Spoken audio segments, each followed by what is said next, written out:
ថ្ងៃមុនណាធ្វើម្ហូបមួយមុខនេះគឺថាដាក់រាប់បាតដល់ពេលដាក់បាតចិត្តអស់ទៅយើងទុកមិនតិចញ៉ាំខ្លួនឯង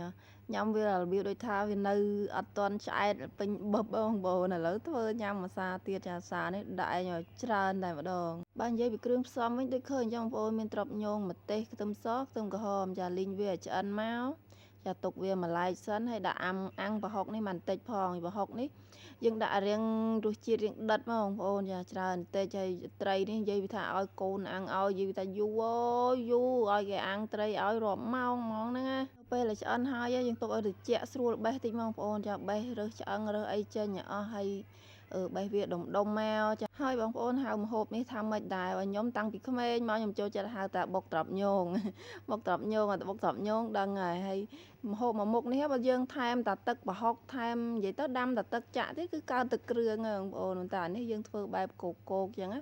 ចាបើបងប្អូនចង់កុំឲ្យវារៀងបែកចូលទឹកពេកអាចប្រើជាអំពិលទុំក៏បានដែរហើយចំពោះគ្រឿងទាំងអស់នេះយើងយកមកបុកបញ្ចូលគ្នាមកហើយដាក់ប្រហុកដាក់អីចូលអញ្ចឹងទៅថែមស្ករប៊ីចេងហើយម្ហូបមួយមុខនេះគឺខ្ញុំប្រើប្រហុកវារៀងដិតអញ្ចឹងហើយរៀងចុះស្ករហើយនឹងម្ជូរបន្តិចចាចំពោះម្ជូរក្រូចឆ្មានេះវិញគឺប្រើអស់4 75ផ្លែបងប្អូនចានិយាយទៅមកគួសមណាញាក់សាច់ហើយស្ករវិញគឺថាថែមថយយើងតាមចំណូលចិត្តយើងមកចាវារៀងដិតប្រៃអញ្ចឹងដាក់ស្ករហើយនឹងជូររៀងច្រើនទេបានវាលុបប្រៃហើយវាដិតឆ្ងាញ់បុកបញ្ចូលគ្នាឲ្យសព្វមកភ្លក់រសជាតិតាមចំណូលចិត្តអានេះគឺថាលទ្ធផលគេចេញមកហើយវារៀង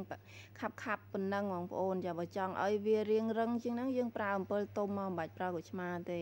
ហើយនេះនិយាយថាក្រូចឆ្មាឡើងសម្បកគោភ្លុះហ្មងហូបបែបនេះញ៉ាំលក់ជាមួយនឹងបែបស្រួយត្រជាក់បែបនៅស្រស់បងប្អូនឆ្ងាញ់ធ្វើហើយភ្លក់មុនគេមើលអស់ម៉ានលុយ